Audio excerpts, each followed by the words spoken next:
So as a shaman, I've heard you say some of your beautiful stories, that you've shared in the past, doing your shamanic rituals, and one of them was during a time of loss. Because when somebody passes, when someone dies, everyone is so sad, but you have such a beautiful interpretation and turn something so sad, so you know, just miserable feeling or traumatic for a lot of people to something so beautiful. So I wanted you to share that and how people could restore their center, their balance a little bit during such a difficult time. Well, one of the things I always had initially a hard time understanding why people mourn. I mean, when a person dies, you should be sad. It's the right thing to be, and mourn for a reasonable period. But I know people that mourn for months and months and years, and I call that, when they start going into years, it's a pity shift. And I have a hard time understanding why that is. Well, I understand why, and it's because they've never let it go. They've never been willing to say totally goodbye and to be happy that it's gone. So we have a ceremony, and we have up on to the local police and establishment. When a person dies, we call immediately. They come and get, unless they think some criminal thing going on, they keep it for 8 hours to certify yes, it's dead, and they bring it back. In that 8 hours, we go out and we get drummers and singers, and all of the family members and really close friends that are like family, because remember, a lot of your friends are even more valuable than your actual family.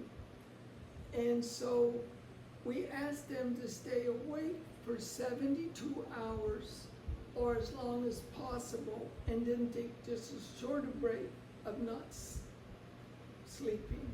Sleep for maybe 2 hours, get up. And the reason why, I'll tell you towards the end. But so they sing, and they have multiple sets of drummers and singers, because for 72 hours your throat would go. But once that's done, they put up like these carnival tents or big tents, and they have picnic tables and that, and all kinds of friends and everything. They bring all kinds of potluck, and those same people are asked to be there at between 7 and 8, and stay until 10, 11 at night. And so you got 3 days. Now they're asked to do that for 10 days. And they do, and by 13 days, you're so exhausted. Now on the 13th day, a lot of them won't be there because they have to go prepare a feast. And on this feast, you invite all the close friends and all this, and you empty a house out of all of its furniture, and you line all the rooms up with chairs. And then everybody has these little metal containers like you used to see, back in the cowboy days, that have these little tin things that they would take their lunches to go to school. Well, we have those, and we just ask the people to take at least 3 bites of something, and the rest of it take it out into the woods and pour it out so other animals can enjoy it. And they're to give, and so that family is giving thank you for all of the friends that have shared and enriched that person's life. You're so exhausted. Now, as a shaman, I have to sit there and smudge everybody coming in. I first smudge and ask to cleanse the house. And then I do everybody as they're coming in. and then I give a little talk. But one of the important things during those 10 days, you know, I'm sorry, I've been in different, and it's not just Christian churches, it's any church, any of these things.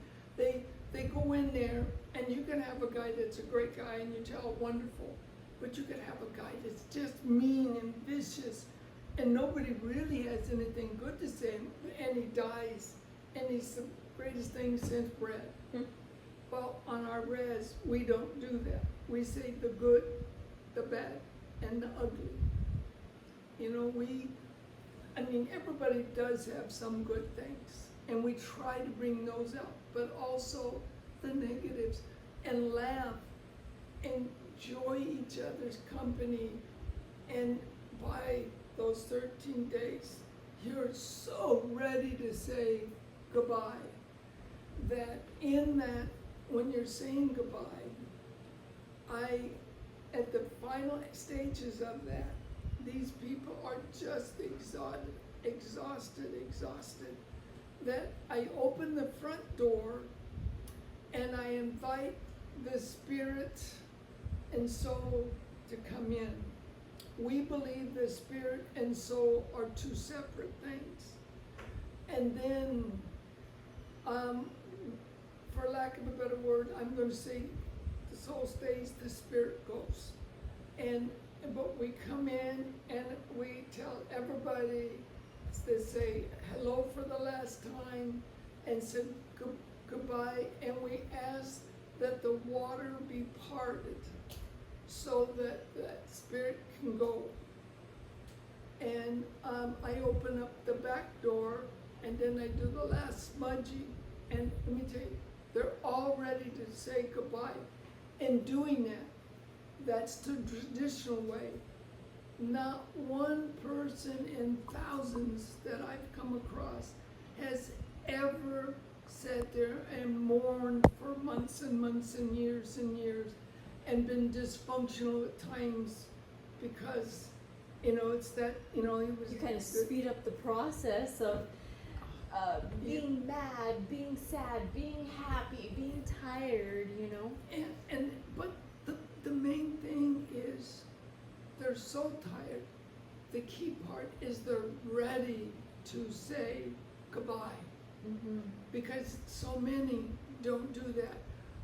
I used to take people into imagery exercises that never, not as a shaman, but as a psychologist, that never had a chance because somebody died from a car accident or whatever.